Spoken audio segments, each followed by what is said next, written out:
Look at the picture. See the skull. Visible Frankenstein controls. The Brain Thoughts broadcasting radio. The Frankenstein earphone radio. The latest new skull reforming to contain all Frankenstein controls. Good evening, wherever you are and whatever time of day it is there. Welcome back to Frankenstein Control. How are you, Ada? Pretty good. That's good. I guess we're still waiting on Taylor, but we're going to get started without him. Yeah, he said start without him. Yeah, it's cool. I'm sure it's fine. Well, anyhow, we took a hiatus last week because our Halloween spooktacular ran pretty long, and we wanted to give our tireless editor, Ada, somewhat of a break. That, and I was just too scared to continue. Yeah, we did. I thought about Hereditary too much, and I just couldn't. I did too, goddammit. And Pumpkin scratched the shit out of my arm because I woke up in the middle of the night and I thought about that fucking levitating possessed mom, and I decided I wanted Pumpkin's company for the trip down the hallway to the bathroom because I had to pee real bad. Mm-hmm. And he was fine, and then he thought I was going to throw him in the toilet, so he freaked the fuck out and clawed the bejesus out of my left arm and ran down the hall. And, well, that woke me up pretty bad, but I was no longer afraid of the demon mom because my hand was bleeding in several places, so... You were the monster that time. I was, according to Toilet Boy. Anyhow, we're back at it again, fresh-faced and ready to roll. I myself actually have just returned from my sojourn to the West Coast, the highlights of which I'll get to in just a bit. But that does serve, for the time being, as a good segue to our sponsor for the evening. Frankenstein Control is brought to you tonight by In-N-Out Burger. The evidently top-notch burgers with the name that makes 9th graders snicker, which literally everyone you know will tell you to try if they hear you're going to Los Angeles. It was good. And which you, B-Rye, will completely forget to do even though you were there for an entire week. Come on, you didn't try them? I forgot. I completely... I mean, they're like fast food burgers, but they're like damn good. I know. I had another friend literally swear at me today when I told him that I didn't go. But, In-N-Out Burger, try one if you ain't a clown. Lissa got one because they catered her, conference with it one day. And she didn't smuggle one out in her purse or something? Of course not. But, so I did spend almost an entire week in LA, and I did see and do a bunch of cool stuff.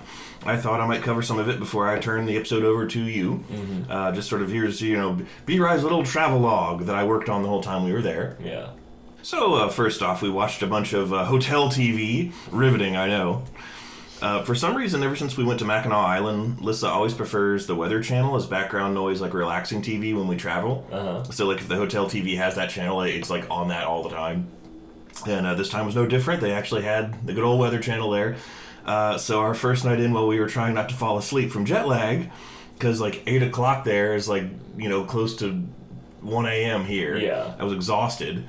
We were watching this show about this smug white guy who evidently just goes around to places that have been ravaged by natural disasters like Hurricane Maria in Puerto Rico and displays these survival MacGyverisms that he constructs out of garbage and twigs, trying to show you how to collect fresh water or deal with other calamities.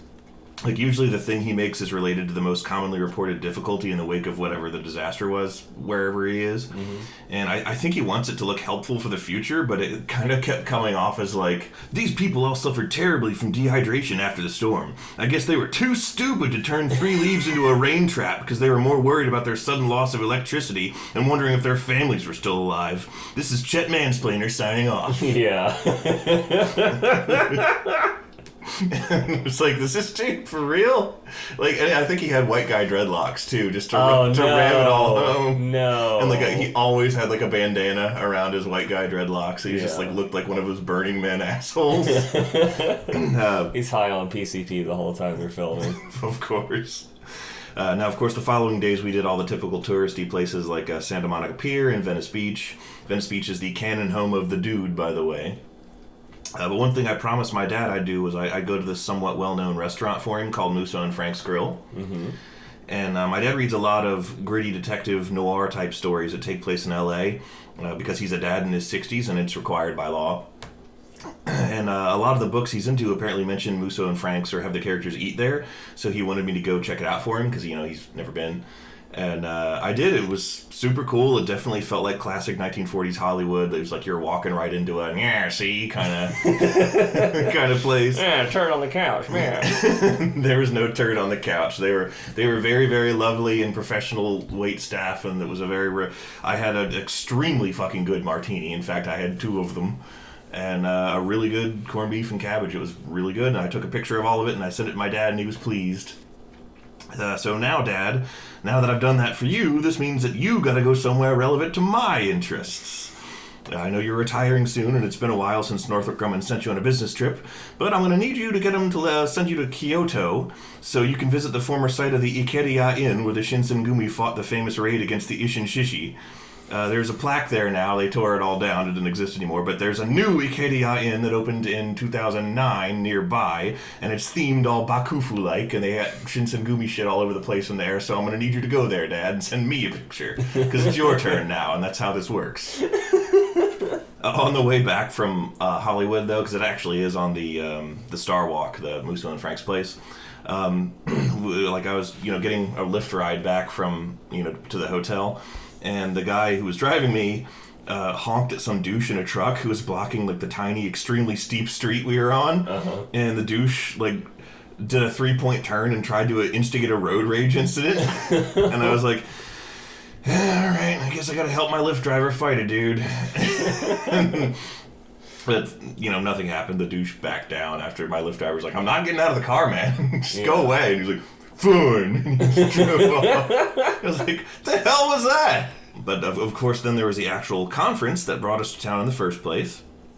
That was Adobe Max. Mm-hmm. And it was a big-time mecca for design gurus, and I actually got to go to 2 really fun parts of it. It was in the LA Convention Center, which is terrifyingly large. It is frightening. And once you got in the doors, there were stations everywhere handing out free alcohol and food. Free to you, of course, because the tickets were hundreds and hundreds of dollars. Exactly. But still, unless your work paid for them. Exactly, which Liz's work didn't pay for mine. I had to pay for mine, but still, it was worth it.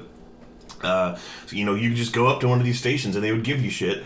And there was even like a place where they were handing out like Chipotle style bowls, just filled with tater tots, and you could put toppings on them, but I just wanted the tots. I was like, tater tots don't require toppings, they're good enough on their own. I asked for a criminal amount of tater tots. I wanted an atrocity of tater tots. Can I get tater tots topped with tater tots on the side? I specifically requested a Darfur of tater tots, and it was provided to me at no cost. And then I went and pounded about 3 free little cans of wine and sat down in a corner.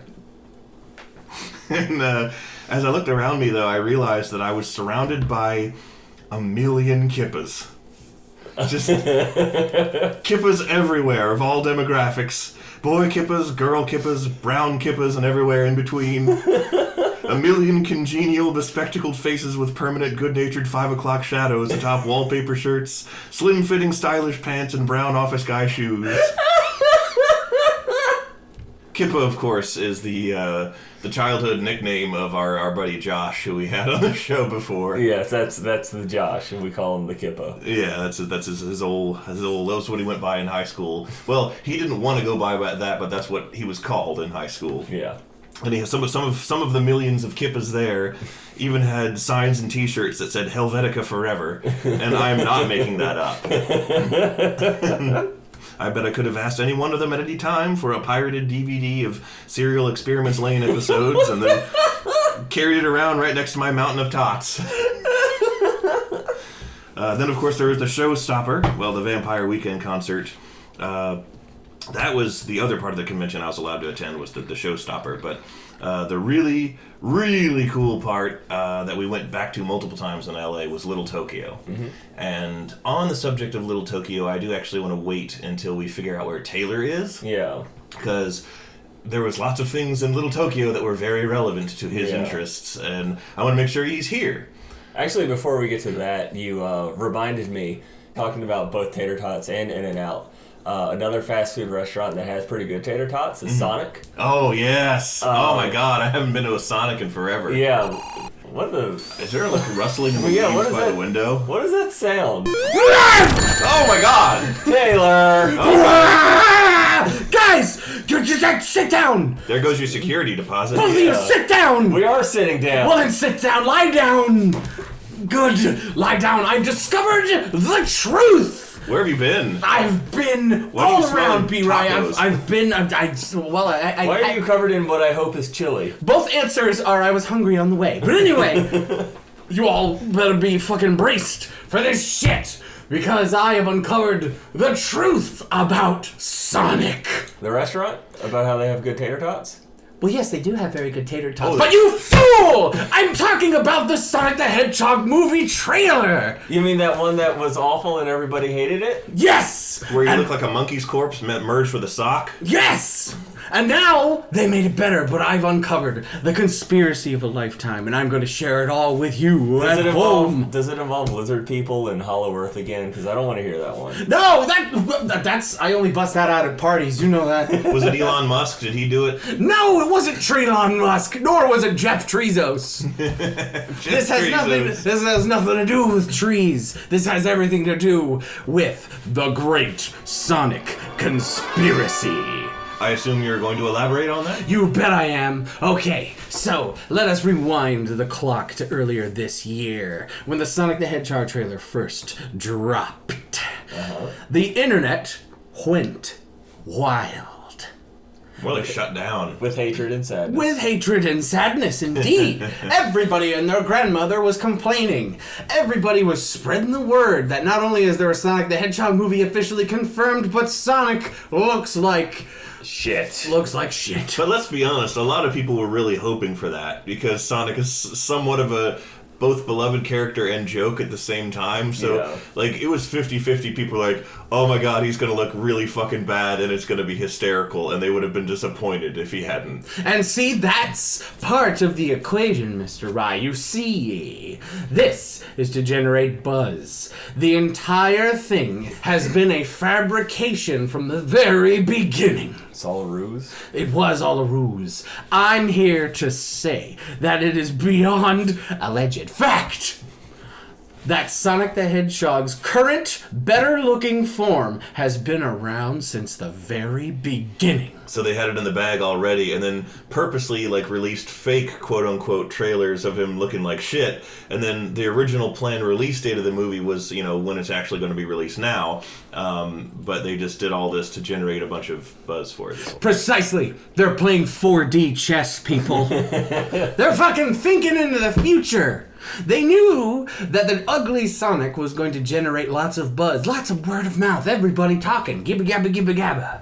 Next thing you know, what happens? They come out nearly almost just a week after the trailer drops. They come out and they say, oh, we've heard your complaints. We've heard your feedback. We're going to change Sonic in the movie before it releases. And then the backlash happens. Oh, great. All these animators are going to get exploited now. They're going to have to super crunch to make the new Sonic work. And then they said, oh, no. Mm-hmm. We're going to delay the movie, which never fucking happens. Of course. Because yeah, they never delay movies. They never delay It's almost movies. Always, yeah, sorry, our employees are fucked now. This ain't video games. Here's movies. It's a movie about a video game, but regardless. Mm-hmm. So, that lends Exhibit A to my theory that... You think Sonic looking like shit ever stopped any of the games they ever made? Yeah. I feel like every single Sonic game that's come out in the past 15 years could have definitely benefited from any amount of delay.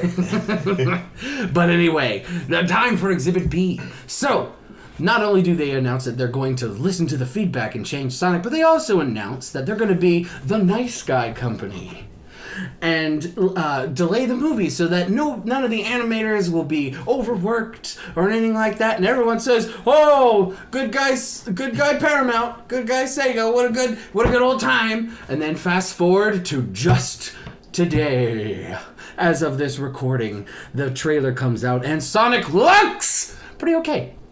He looks pretty okay. He's not a whore. He's not a horrifying rat man. He's not a whore. He's not a whore, and he's not a horrifying... Well, but that's debatable, but he's not a horrifying rat man. He looks like Sonic. Yes. He looks like Sonic the Hedgehog.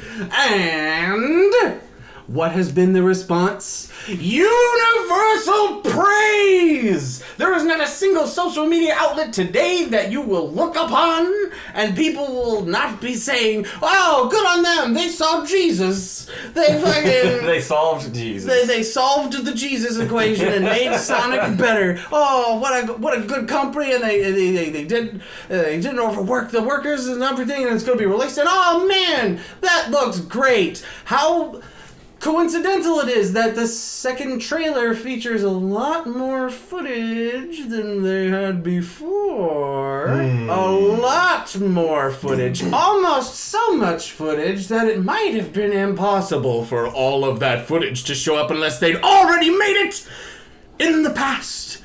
4D chess, ladies and gentlemen. They're banking off of our good graces. Do you know how many people in my social media feeds have been saying, "Oh man, well, I mean, Everyone in mine. They listen to us. I'm gonna go see it. I will consume product. I will consume product, for Company they is have my made friend. said the good at." And that is it, people of America. You are being duped by Paramount Pictures, Sega the video game company, and Sonic the Hedgeman. It's funny you should mention corporations doing the right thing or trying to fix shitty mistakes they've made, because, as I mentioned last time, certain things are legal in California. Uh-huh. And I may or may not have engaged with some things that may or may not be legal in California and hard to engage with elsewhere. Uh-huh. And while I was engaging, or what's the word? Allegedly engaging with said things, I may have also allegedly written this while under the influence of said things. I assume you're talking about heroin, but just go on. Yes. I mean, you can't go anywhere without stepping on a needle there, man. But I wrote this. This B-Ride Drugged Out moment is brought to you by the Sonic the Hedgehog movie. Sorry, guys, they sponsored us. I'll take it. But, yeah, I just wrote, "Hello, I am the Todd Howard. I am here to assure that we are make the changes from the 76. Please do be assured that Elder Scrolls Next One will have the single-player Battle Royale mode free to play. Please disable ad block, confirm password. Hashtag the flesh is one. Dear God, the ceiling is melting and the police need to hear about it." Was that also Todd? Yeah, Okay. I guess so. Well then, it'll give you some ideas. Goodness gracious. Yes, B-Ride was high on Sonic the Hedgehog trailers when he when he wrote that. Also, very, very biting commentary, especially considering since The Outer Worlds came out last week. And we got it, and Lissa was extremely excited for it, and she does like it, but like first-person shooters make her sick now, and so she can barely play it before she's like, "Oh, oh God!" It's like she's not getting the hours she thought. Like she's really hoping at this point, because the reason they don't have a third-person mode in the game is because they literally said they ran out of time and money. They wanted to have one, because it's the same team that did New Vegas, I think, right? Yeah. And so they're like, we like that kind of thing. There's a character creator in the game. Yeah. And, we wouldn't have put that in there if we didn't want you to see your person, but, like, we just Your ran out of third time. person. And, I was actually talking to the aforementioned Kippa about that, and he expressed his own, mild disappointment about it, but he's really enjoying the game. And it is pretty cool, I gotta say. It's very well received game wise. Yes, It's pretty cool. Yes, a lot of folks are having some very good feelings about that game, and I want to play it a lot too. But I got a bunch of other fucking games I gotta play first. What other game did you buy recently, Taylor? Oh, well, I'm sure all of you know a little game that came out of Japan recently. Very famous. Ooh. Very famous, lots of hype around it. I know. Code Vein. Oh, that's a good, Let me tell you something. Oh, B-Ride, you look like you want to say something? I did. Before I lose the thread entirely and forget to talk about this, and now that you're here, because you mentioned Japan, before we go into our video game discussion, as we often do, I wanted to talk about Little Tokyo in LA. Shit, let's get weeby with it. Oh, let's get real weeby with it, because Little Tokyo was fantastic, and we went there several times, and they have all kinds of cool shit there, including this place called Jungle, which had a fuck ton of boys. Boys in the Taylor sense of the word. Yeah. Which is what he refers to as gunpla models. Yeah, little Gundam models, yes. That you build. One of my favorite hobbies, even though I've been taking a little break from them, but I'm slowly but surely getting back into it. Yeah. And there were so many of them. And How many was there? There was an entire wall of perfect grades. But yeah, they were $300 perfect grades, but they were plenty of them, and they had basically a bunch of rare shit, and there was just so much stuff there that Liz and I turned to each other and we were like, it's medically good that Taylor can't see all of this because he might actually die.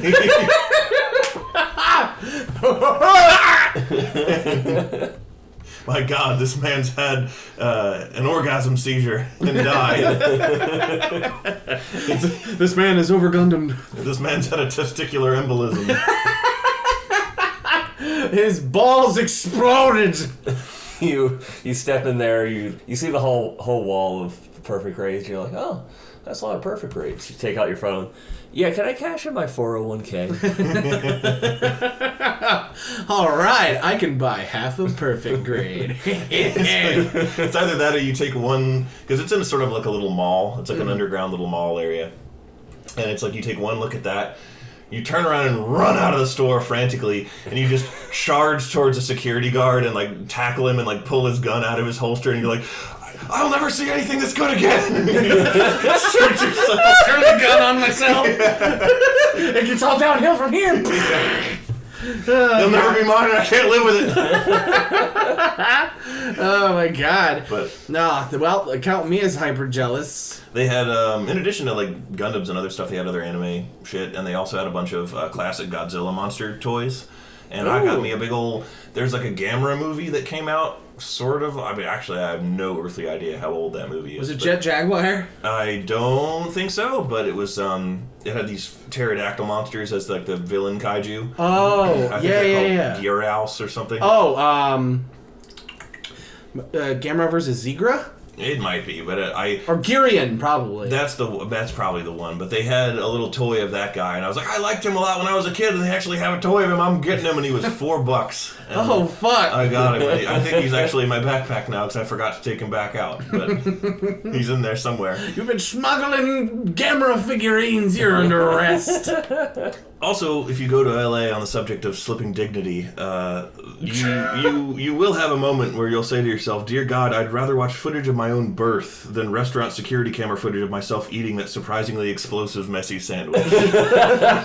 I ordered lunch at the hotel where we were staying, and it was an extremely good chicken sandwich. But I was like, if Lissa watched me eat that, She'd divorce you. she's been with me through a lot of shit, but that would be the end. I have thoughts like that too, where like I'll finish a meal in private and just be like, I'm so glad no one was around to see me eat that, because good God, I'd have no friends anymore. Anyhow, I'll turn things over to you and we can talk about the Los Videojuegos. Yes, the new video game, everybody's favorite, Code Stranding. Death Stranding came out. Death Stranding's out. People are playing it. We gotta talk about, well, the algorithm is hot. Oh, yeah, and we have it, too. We also got that in addition to the Outer Worlds. You got Outer Worlds and Death Stranding? We did. Wow. Man. Lissa paid off Death Stranding when she pre-ordered it. That's how stoked she was. So we just went in and picked it up. I didn't pre-order it. I actually ordered it this morning, and supposedly it'll be here tomorrow. Because, like, Amazon was like, Prime is your only option. I'm like, is it? But like nothing came up about like buy Prime or anything. The same thing happened to me. I'm like, do I have Prime? Am I paying for that? I have it. I must be paying for it. Jeff Bezos don't give shit away for free. But like, please, it's Jeff Treezos. Yeah, Jeff Treezos. Jeff Treezos. When the trees rustle, is it because of a Jeff Breezos? Yes, it's because of a strong Jeff Breezos. You say gesundheit after a Jeff Sneezos. Oh, I lost my Jeff Keezos. Oh, no, I can't stop. Oh, I landed on my Jeff Keezos. Anyhow, I hit my we're Jeff Treezos. getting a little meta here. So, Death Stranding. Yes. It's a funky game, and right off the bat, there's basically you play as Sam, who does not like green eggs and ham, and also has to carry a bunch of shit long distances and over terrain that. So here's the thing about Kojima is, like, the game takes place in America, and it sort of involves the succession of government after like a huge cataclysmic disaster, and I feel like he doesn't know what America really looks like because it's this sort of Iceland-esque land of just moss and sharp rocks and ridges and stuff, and it looks like they're on the East Coast, so like here, and it doesn't look like that at all here. Well, it's part of the cataclysm. It turned everything into Iceland. Yeah. It's like we're all in Reykjavik, which is not a bad thing, but still. Don't trip over the rotten buried shark. Yeah. Ooh! It's a healing item that or you throw that at the ghosts to hurt them. Yeah. Your weaponized lutefisk. Yeah. It's called Sturmstroming. Yeah, Sturmstrom. Yeah. Sturmstrom. Strum. Yeah. The very same. So then, like, your guy has to go deal with, like, the new president of what's left of America. And the way the line of succession for the government is that it worked, I'm like, I feel like Kojima read, like, one chapter from, like, a 1993 social studies second grade textbook. And, like, that's what he based his entire knowledge. But I said, that's entirely fair, because we learned fuck all about Japan. Yes. Yeah. I talked to 100% fair. I talked to FBM about it, and I was like, remember that time where the only thing we ever learned about Japan was in 4th grade when they let us watch that series of videos about Japan for a week, and then they took them away and never talked about it again? And he's like, just like Japan in the war. Oh man, the ghosts that are everywhere and are part of it's just like Sam's like, all right, I'm gonna go deliver a package, and the guy from that MST3K episode just says, watch out for ghosts, because there are rain ghosts called BTs, and so evidently the cataclysm. It's we should probably introduce some things. Yes, we should introduce. It's a Kojima game. There's jargon. Yeah. So, the game is somewhat near future, like probably within the next 20 or so years. I don't know, man. They got the ability to beam structures into places. Well, that's partially with like the post cataclysm. Oh, really? Stuff. I think. Oh, might be. It also could just be a gameplay mechanic. Okay, that's this is Kojima. You can never overanalyze. That's true. He's deeper than Dark Souls. He's darker than Deep Souls. You're not wrong. But some sort of cataclysm happened where the world of the dead and the world of the living mixed somehow, and something called the beach is part of it, and it's like a sort of limbo you go to when you're half dead, and it hasn't really been explained very well yet, and I hope it will be because it's really spooky and mysterious. Yeah, as we were recording this, B-Rye is like in progress. Yeah, this game. We've barely. You're not speed running it on your first go through. You cannot speed run. You can literally. You can't speed run. You can't speed run. You can't. You can't skip those quarter steps at all. There are no parallel universes. Yeah. So, like, society... That was a deep-ass joke right there. Go on, B-Rye, I'm sorry. Society in America, where the game takes place, has boiled down to, like, everyone's clustered in these sort of underground cities called knots, and they're few and far between, and they're very, reclusive by nature, because the land around is haunted, and you can't go very far, because there's rain ghosts, and, like, time rain that turns you into an old man if you get caught in it and you die. And... so they, like, and also part of the nature of the disaster, it means planes don't work anymore, because who wants to be flying a plane and then, like, fly through a sporadic cloud of time rain and then the plane falls apart and you die or something? I don't know. So the rain works on inanimate objects? Yeah. Oh. I think it just has the effect of long periods of time. Oh, So maybe that's why all the geography looks so different. Is just like the thing that catches the most rain is the land. So That's true. It's Maybe that's just why. eroded away. that might Yeah. be true. Are there like no trees? There's no trees. Is it grass? There's some grass and some small, like, ankle-high plants. Like, the highest plants are, like, shin-high plants. And when you're in a time-fall shower, you'll watch them bloom and die. Okay. And, That's pretty cool. they'll grow from the ground and, like, wither and die right before your eyes. And then, Whoa. like, more of them will come up, and it'll just keep happening constantly while the So rain's it doesn't. going The on. rain doesn't really kill stuff. It just makes it age quickly. Yeah. So in theory, you could like put a sapling underneath it for an amount of time, and then it would turn into a full tree. And then die. Okay. And, so... Wow. Well, actually, that kind of explains why pretty much the only plants you see are like mosses and lichens and Yeah. like shit that grows fast Yeah. That's why. Can easily recover. from like a rainfall and stuff like that. Okay. That's cray. And so there's, in addition to the ghosts out in the Badlands, there's these guys called mules. And the way it's spelled implies that mule is like an anagram. It's like Of course. capital M-U-L-E. And then In a like, Kojima game? Yeah. Never. All right. Of course not. But they're evidently guys who used to be like your character, who did like... So society between these knots now relies on human people to do the... human people? What the fuck am I saying? Well, I mean, there's As human opposed people to and what, there's Catmen? There's dead people. Yeah, there's dead people in this game. So society now relies on people to make the deliveries between cities now. Yeah. So you got to do it on foot and carry all this cargo.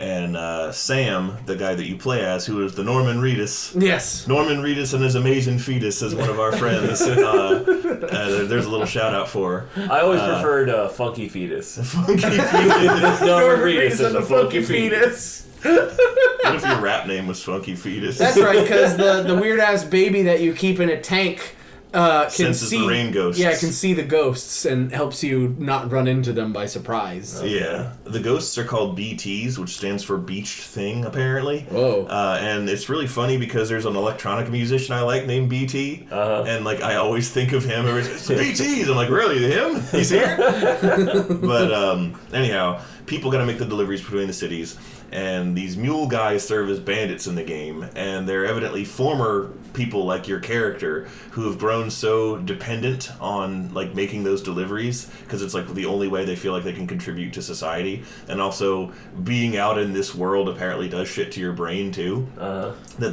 they're addicted to making deliveries, so their sole incentive to attack you is to just steal your shit so they can do your job. And they try to steal your cargo so they can drop it off themselves. Dear God, this is the future Jeff Bezos wants! Yeah. And here's another thing is that dead bodies turn into those ghost things. Oh. So all dead bodies have to be burned within like 48 hours of death, or they turn into one of those ghost things, and when they turn into the ghost things, they explode. With almost the force of a nuclear bomb. I mean, that's what's gonna happen when dear. I die, so you guys better keep me alive. So, because of that, the bandits are very, very careful not to kill you when they raid. They just want to beat you up and take your shit. And, like, you also shouldn't kill them because it'll also cause the same problem. So it's sort of like how are we doing this kind of thing when you're fighting them. Do they deliver stuff properly? Probably not. Because, like, why not just let them?